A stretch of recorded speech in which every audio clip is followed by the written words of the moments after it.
In this problem, we want to graph f of x equals 3 to the power of x minus 2 and its asymptote.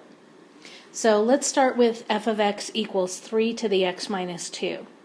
This is the graph of f of x equals 3 to the x, but it's horizontally shifted 2 units to the right because we have a minus 2 here that tells me that it's shifting to the right.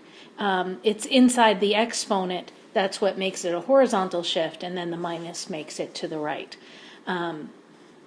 So normally I have the point on my graph 0, 1. So now that needs to be shifted 2 units to the right. And let's see, so we have that point there. And then the very next unit over, we're going to go up to 3. So usually this is the point 1, 3. Now it's the point 3, 3. So it's up 1, 2, 3. And this gives me an idea of the shape of my graph. Oops. Let's make that a little better. Oh, okay. Let's see, put that back there.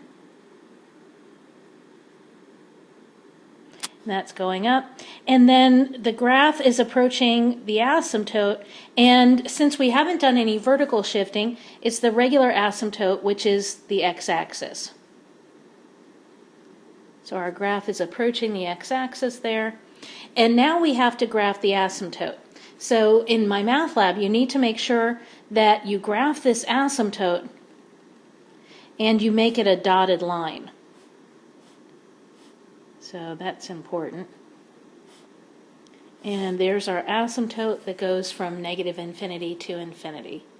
And there's our graph. So when you're graphing this on MyMathLab, they don't actually have you graph these individual points, but that's what you would do on an exam. So they tell you what is, or they ask you, I should say, what is the base, and that's equal to 3. That's the base for your expression. And what kind of shifting and things are going on. And it's a horizontal shift. And it's a horizontal shift of 2. It's a positive 2 because we're going to the right. So that's what you need to enter in order to get the program to graph the function for you. So I hope that helps you solve that problem.